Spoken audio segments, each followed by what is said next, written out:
What is up, guys? In today's video, we're going to be going over some theories regarding what we might see in the Fortnite Chapter 4 map. There's been a lot of these like concept maps surfacing, and some people think they're true and actually expect this to be what we see in Fortnite Chapter 4. So that's what I'm going to talk about in today's video. If you guys do enjoy this video, find it helpful and informative, remember to give it a like, subscribe if you'd like to see more, and comment down below which 3 locations you would like to see from past Fortnite maps to return in Fortnite Chapter 4.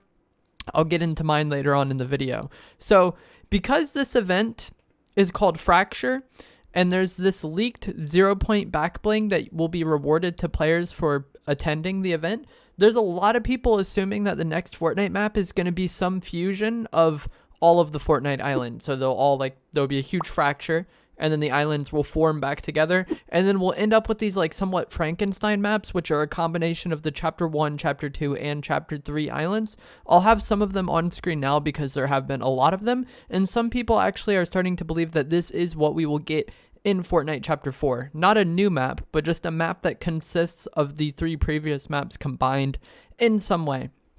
So while some of these maps do look really cool, and I think they would be a lot of fun to play, in some cases, I don't really think this is the case. Oftentimes, like, the name of the event has nothing to do with the theme of next season or like the course of events during the next season, you know. Past chapter ending events were called the end. So the end of Chapter 1, the final event, was called the end. The final event in Chapter 2 was called the end. Neither of the Chapter 2 Season 1 or Chapter 3 Season 1 I would describe as the end. Maybe some people would, just because I feel like the game died after Chapter 1.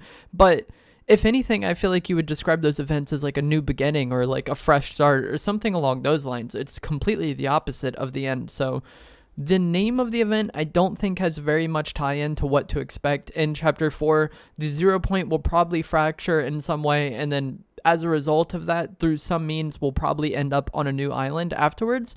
But I don't think because the event is called Fracture, that means the island is going to fracture, and then we'll somehow end up with some amorphous map of all of the other previous Fortnite maps. It just doesn't make very much sense to me, and kind of whenever there isn't very much information to go off in the Fortnite community, people run wild, and it is kind of fun to think about some of these concept maps and like think about what playing them would be like. I just don't think the name of the event necessarily has much to do with the seasons themselves. Like even in this chapter, the end of Season 2 event was called the Collision. Season 3 was about like a reality tree spreading across the map. It had nothing to do with anything colliding. I guess reality's colliding through the reality tree. But either way, I think that the name of events are about that event, not necessarily a guarantee of what's to follow.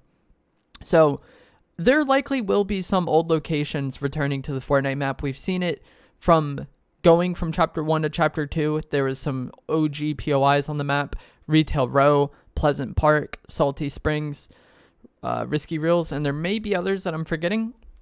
And then in Chapter 3, we had Greasy Grove, Tilted Towers, Shifty Shafts, and I think that's it. I think there was only those 3 locations. There may be another one. Like I said, I might be forgetting it. There's been a lot of POIs over the years. I mean, I guess there's a lot of structures from previous Fortnite that appeared on the Chapter 3 island, like the volcano being where it was on the Chapter 1 map, the skeleton of the monster from that event, the mech's arm.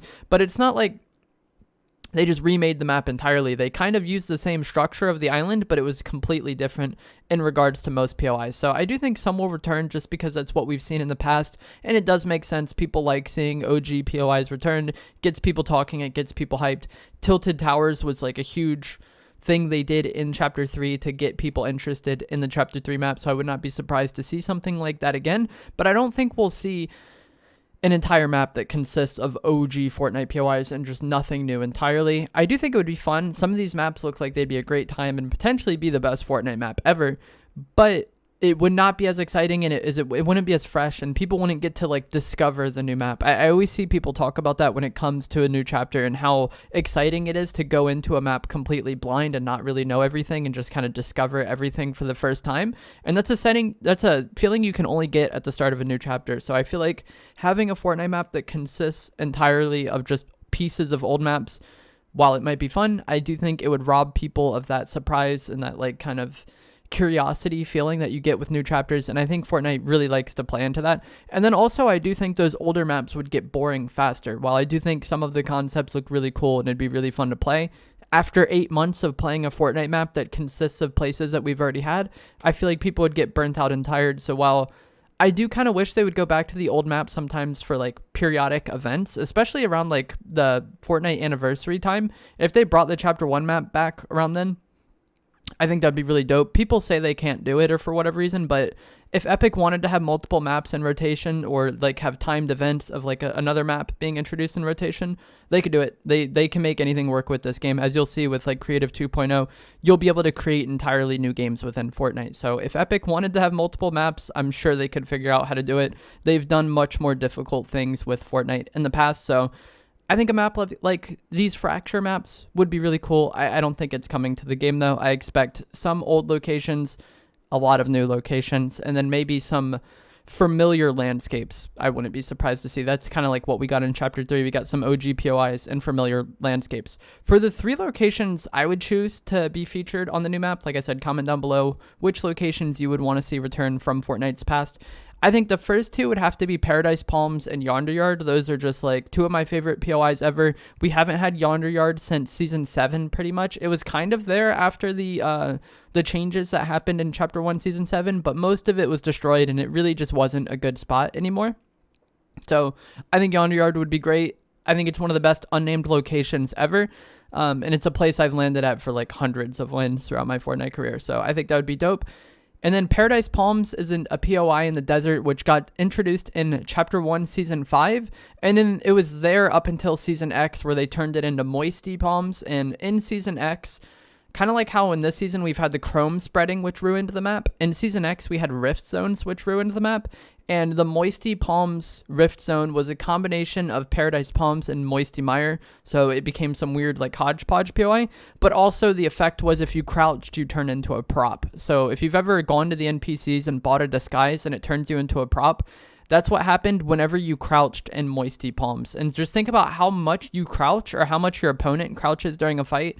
It was just such a bizarre way to play, and I really didn't enjoy the POI after that. So we really only had like a year and a half, I want to say, maybe just a year of Paradise Palms, and I think it's one of the best POIs ever created, in my opinion.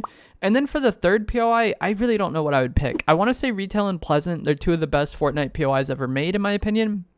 But also, they've been the POIs on the map the longest. They were both there for the entirety of Chapter 2. I believe Pleasant became Doomed's domain temporarily, but it was still mostly the same, and then it went back to Pleasant afterwards. And it was there for all of Chapter 1. So that's 17 seasons of Pleasant Park out of 22 Fortnite seasons. We're going into Season 23. And then same with Retail Row. It was there for all of Chapter 2. It was there at the start of Chapter 1. It became Mega Mall in Season 9. So we'll just say Retail was there for like 15 months, but most of it was still the same when Mega Mall was there. So it really wasn't that different of a POI. So both Pleasant and Retail have been on the Fortnite map for like over half of Fortnite's existence. And while they're great POIs, it kind of, I don't know if I want to see them back for that reason, even though I love them. And then the other 2 I want to mention are Holly Hedges and Salty Springs. Holly Hedges is kind of the same thing. It was there for all of Chapter 2, so 8 seasons. Salty Springs was there for all of Chapter 1, I think, and then a decent chunk of Chapter 2. I'm not sure when they removed it, because I think it was Season 5 that they removed it. I could be wrong. I didn't play during that season, but I know when I came back to Fortnite at the end of Chapter 2, Salty Springs was not on the map anymore. So Salty's been there for a while. All of those POIs I just named have been there for a while, but the 2 I would want most are Paradise Palms and Yonder Yard. But that is going to be it for this video. I just wanted to kind of go over these map concepts because I keep getting people literally commenting on my videos saying, have you seen the leaked Chapter 4 maps? They're not real. They're fan-made concepts. They're cool to think about. They're cool to talk about, but I don't think the event being named Fracture means we're definitely getting a map that consists of old Fortnite islands. Let me know down in the comments below which POIs or which locations you would like to see return to the next Fortnite map, and I will see you guys in the next video. Thanks for watching.